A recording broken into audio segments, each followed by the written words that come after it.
Back to my YouTube channel. ఇప్పుడు time 7:45 అవుతుంది and airport కి వచ్చేసిన నేను. నాకు ఈరోజు వచ్చేసి first solo navigation flight. 10 o'clock ఉంది ఫ్లైట్. సోలో నావిగేషన్ ఫ్లైట్ అంటే మనం ఒక్కరమే వెళ్తాం. నావిగేషన్ ఫ్లైట్ అంటే వేరే ఏరోడ్రోమ్స్ కి వెళ్ళేసి రావాల్సి ఉంటుంది. ఇప్పుడైతే 10 o'clock స్లాట్ ఉంది, కానీ వెదర్ ఇప్పుడైతే బాగాలేదు. విజిబిలిటీ అయితే చాలా బ్యాడ్ గా ఉంది. అక్కడ చూపిస్తాను చూడండి, అసలు ఏమి కనిపించట్లేదు. అండ్ మెటార్ అయితే 1500 meters విజిబిలిటీ చూపిస్తుంది. మీకు డీకోడెడ్ వర్షన్ చూపిస్తాను.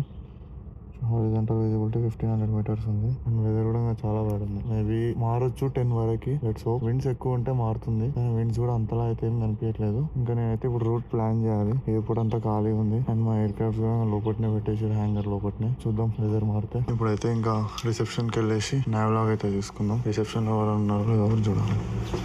రిసెప్షన్ లో అయితే ఎవరు రాలేదు. ఇంకా మనం డెస్క్ అవతల సైడ్ అయితే వెళ్ళడానికి రాదు. తీసుకుని నావ్లాగ్ వాళ్ళు వచ్చే వరకు వెయిట్ చేద్దాం. వచ్చిన తర్వాత రాద్దాం. నావ్లాగ్ ఇంపార్టెంట్ అనమాట నావిగేషన్ ఫ్లైట్ కి. అంటే మన top of climb, top of descent ఏంటి అని నేను చూపిస్తాను. ఎవరు లేరు ఇక్కడైతే, ఖాళీ ఉంది. సరే, ఈ టైంలో మీకు నేను కొన్ని ఎయిర్ క్రాఫ్ట్ చూపిస్తాను. ఎయిర్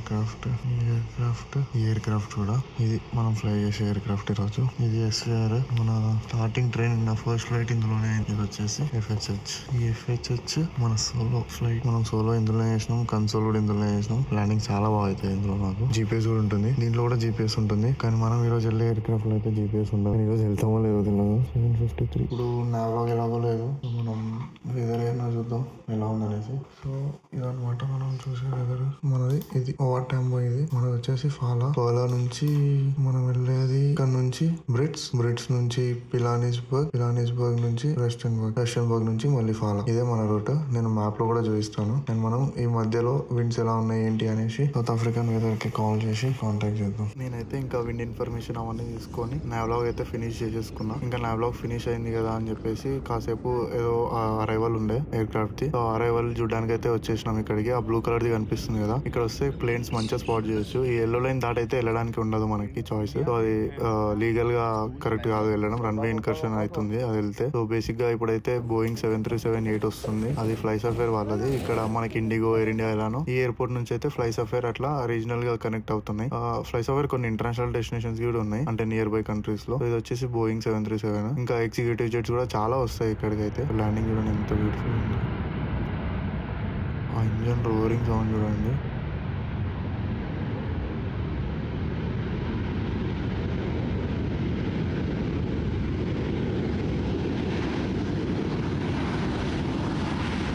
సో ఇది వచ్చేసి బేసిక్గా రివర్స్ థ్రస్టర్స్ వాడతారు కదా. సో ప్లేన్ వచ్చేసి ఫాస్ట్గా హాల్ట్ అవుతుంది. ఆ రివర్స్ థ్రస్టర్స్ చాలా సౌండ్ చేస్తాయి అన్నమాట. సో అదే సౌండ్ ఇది ఇంత ఇంజన్ సౌండ్. ఎంత దగ్గర నుంచి చూడడానికి చాయిస్ ఉంటుంది ఇక్కడ నుంచి అయితే. ఇంత బ్యూటిఫుల్ ఉంది కదా. సేమ్ ఒక బర్డ్ లానే ఉంది. అది వచ్చేసి స్ప్రింగ్ బుక్స్ లోగో. ఇది మనం వేవ్ చేస్తే పైలట్స్ కూడా వేవ్ చేస్తారు మనకి బ్యాక్. చాలా ఫ్రెండ్లీ ఉంటారు పైలట్స్. సో ఆ లోగో కొన్ని స్పెషల్ ఫ్లైట్స్కి ఉంటుంది. సౌత్ ఆఫ్రికన్ నేషనల్ యానిమల్ అనుకుంటుంది.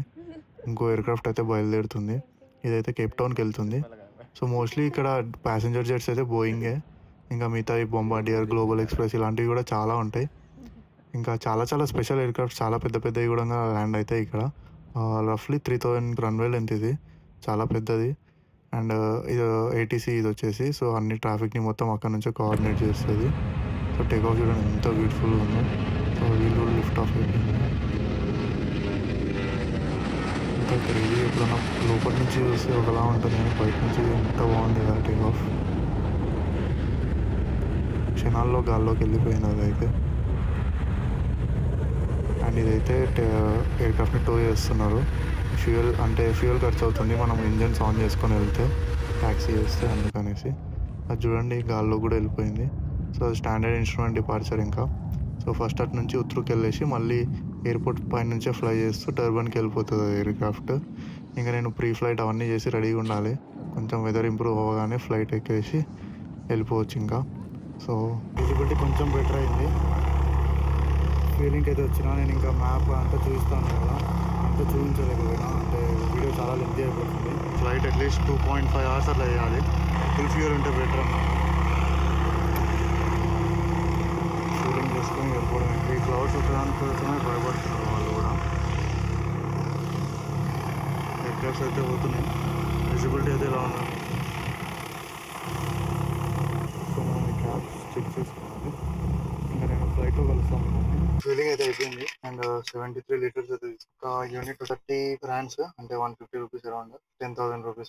స్టార్ట్ ఇంకా స్టార్ట్ అయిపోయి సార్కి కాల్ చేసి 49 Fox Bravo 2 at Piers Lucia Kilo Golf Sierra Top Fox Alpha 20 at 4 through today 5 hours during requesting your start flight for 380 and your off departure when ready.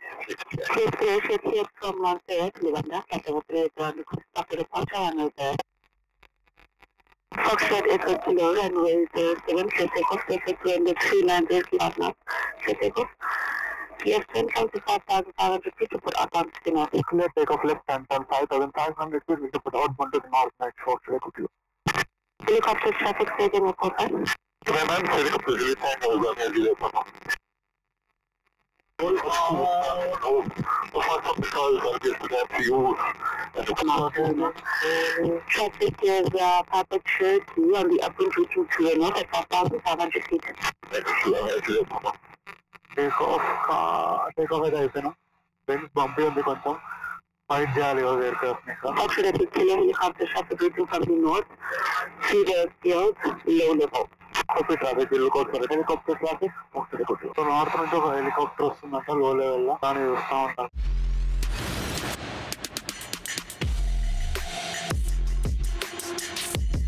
Foxtrot Kilo maintaining flight level 065 to Pilanesburg.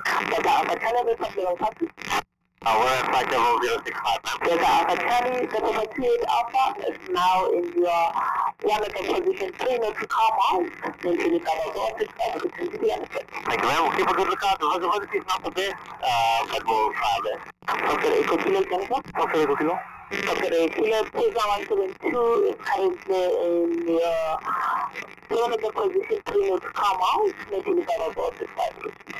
Charlie 177 o'clock position 2 will be keeping a good lookout for the traffic Foxtrot Echo Kilo. Visibility ఎంత వరకు వస్తుందంటే ఏమీ కనిపిస్తలేదు. Traffic కూడా నాతో పాటు ఇంకో traffic కూడా ఉంది అంట, Cessna 172. అది కూడా సేమ్ పిలానెస్బర్గ్ వెళ్తుంది. మనం పిలానెస్బర్గ్ వెళ్తున్నాం. బ్రిడ్జ్ దగ్గర అయితే అసలు అప్రోచ్ వడదాం అనుకున్నా, కానీ గ్రౌండ్ లో చాలా టైం వేస్ట్ అయిపోయింది. అండ్ విజిబిలిటీ అయితే చాలా వరస్ట్ ఉంది అండ్ బంపీ ఉంది. కాకపోతే ఓకే కనిపిస్తున్నాయి బానే. ఇప్పుడు 6,500 feet మెయింటైన్ చేసి అప్ డ్రమ్స్ కూడా ఉన్నాయి. బంపీ ఉంది, వెదర్ బంపీ ఉంది, విజిబిలిటీ లేదు. సో పిలానెస్బర్గ్ అయితే వచ్చేసినాం. ఇక్కడ ఇంకా లోకల్ అన్మాన్ ప్రొసీజర్ చేయాలని. దీని ఎలివేషన్ వచ్చేసి 3,700 feet. సో మనం 5,700 feet ఓవర్ హెడ్ వచ్చేసి వింగ్స్ ఎక్కడి నుంచి వస్తున్నాయి చూడాలి, ఎందుకంటే ఇది అన్మాన్ ఎయిర్పోర్ట్ అనమాట. సో మనకి ఏ రన్వే యాక్టివ్ ఉంది ఇవన్నీ ఎవరు చెప్పారు, మనమే వచ్చి చూసుకోవాలి. నేను 5,700 feet వస్తున్నా. దీని ఎలివేషన్ 3-4 ఇప్పుడే మ్యాప్ లో చూసిన. సో మనం 5-4 కి రావాలి. సో 5-4 కి వచ్చేసి ఓవర్ హెడ్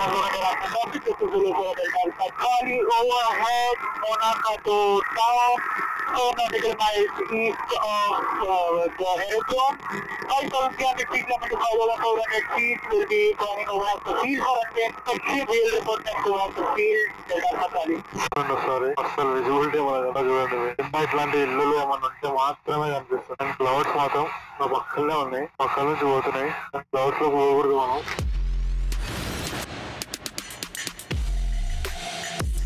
అంటే బంపీ అంటే ఇంకా టర్బులెన్స్ అయిపోయింది. టర్బులెన్స్ అంటారు కదా, అదే వర్షం బాగు. సో ఎయిర్ ఫీల్డ్ కనిపిస్తుంది.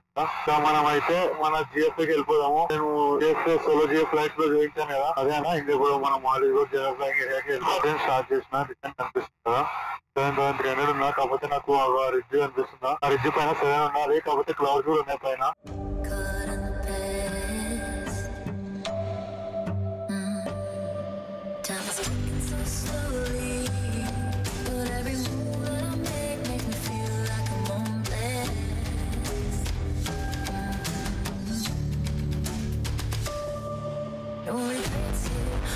ఇదొచ్చి మన రూట్ అయితే ఇంకా అయిపోయింది. మనం అన్ని ఎయిర్పోర్ట్స్కి వెళ్ళేసి ఇంకా నేను ఫైనల్గా మనం ఎక్కడి నుంచి అయితే టేక్ ఆఫ్ అయ్యాము అదే బేస్ ఎయిర్పోర్ట్కి అయితే వచ్చేసా. సో మనం విజువల్గా ఫ్లై చేస్తున్నాం కాబట్టి మనకి డౌన్ విన్ లేదా బేస్లో జాయిన్ అయ్యామని చెప్తారు ఏటీసీ. సో మనం డౌన్ విన్లో జాయిన్ అయ్యాక మళ్ళీ బేస్ ఇంకా ఫైనల్స్ నేను లాస్ట్ వీడియోస్లో ఎక్స్ప్లెయిన్ చేశాను కదా. సో అలా మనం డౌన్ విన్ బేస్ ఫైనల్స్లో వచ్చేసి ఇంకా ల్యాండింగ్కి వస్తాం. సో ప్రతి లెగ్లో మనం చెక్ లిస్ట్ ఉంటుంది, అవన్నీ చెక్ లిస్ట్ ఫినిష్ చేసుకొని వస్తాం. సో ఫైనల్స్కి వచ్చేసరికి ఫ్లాప్స్ ఇంకా ఫ్యూయల్ పంప్, ల్యాండింగ్ లైట్స్ ఇవి చూసుకుంటాం మనం బేసిక్గా. సో ఫ్లాప్స్ వచ్చేసి మనకి వింగ్స్ వెనకాల ఉంటాయి, అవి లిఫ్ట్ జనరేట్ చేస్తుంది లేదా లిఫ్ట్ని డంప్ చేస్తుంది. సో మనకి ఎలా మన విండ్ కండిషన్స్ దాన్ని బట్టి మనం ఫ్లాప్స్ డిప్లాయ్ చేసుకోవాలి. 3 స్టేజెస్ ఉంటాయి. నేను వచ్చేసి ఇప్పుడు పార్షల్గా డిప్లాయ్ చేసుకుంటున్నా, కొంచెం విండ్స్ ఉన్నాయి కాబట్టి ఎయిర్క్రాఫ్ట్ కంట్రోల్ ఉంటుందనేసి. సో నేను ఆల్మోస్ట్ నా స్పీడ్ అన్నీ చూడండి అన్నీ స్టేబుల్గానే ఉంది.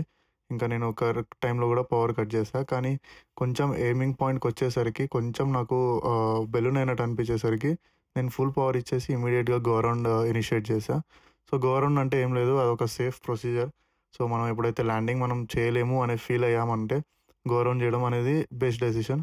సో ఏటీసీ కూడా అడుగుతుండే నాకు, నేను సోలో స్టూడెంట్ అని చెప్తా కాబట్టి వాళ్ళు నాకు ట్రాన్స్పాండర్ కోడ్ ఇస్తారు. సో దాన్ని బట్టి వాళ్ళకి అర్థమవుతుంది నేను సోలో స్టూడెంట్ అని చెప్పేసి. సో వాళ్ళు అడుగుతున్నారు ఆపరేషన్స్ నార్మలేనా, ఇంకా ఏదైనా ప్రాబ్లం ఫేస్ చేస్తున్నావా అన్నట్టు. సో నేనైతే నాకేం ప్రాబ్లం లేదు, జస్ట్ నాకు ల్యాండింగ్ కరెక్ట్ కాదు అనిపించింది, అందుకని నేను గో అరౌండ్ ఇనిషియేట్ చేశాను. సో ఫ్లాప్స్ ఇప్పుడు ఎట్లయితే మనం ఇందాక ఫ్లాప్స్ వేసామో ఇప్పుడు రిట్రాక్ట్ చేయాలి. ఫస్ట్ మనకి లిఫ్ట్ వస్తుంది, స్పీడ్ ఉంది అన్నప్పుడు ఫస్ట్ స్టేజ్ రిట్రాక్ట్ చేస్తాం.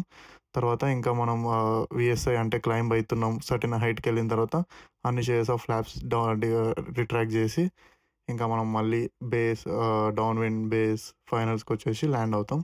సో నా ల్యాండింగ్ వీడియో అయితే స్టాప్ అయిపోయింది మధ్యలోనే డౌన్ విన్లో. సో అది ఎందుకో షూట్ అవ్వలేదు. ఇక ల్యాండింగ్ అయితే మంచిగానే అయింది, కాకపోతే నేను రన్వే లెంత్ ఎక్కువ వాడాను ఈసారి. సో నేను రిస్క్ తీసుకోవాలనుకోలేదు. సో ఫ్లైట్ మొత్తం చాలా వేడిగా ఉండేసరికి ఇప్పుడు ఆల్మోస్ట్ మధ్యాహ్నం అయింది అండ్ చాలా వేడిగా ఉండే. సో మొత్తం స్వెట్ అయిపోయింది. ఫైనల్గా అయితే నా ఫ్లైట్ ఫినిష్ చేసుకున్నా. రేపు కూడా మార్నింగ్ ఫ్లైట్ ఉంది, అది అవుతుందో లేదో తెలియదు ఇంకా. సో ఈరోజు స్లాట్ అయితే క్యాన్సిల్ అయిపోయినట్టే. ఇంకా ఇప్పుడు టైం కూడా 7:36 అవుతుంది.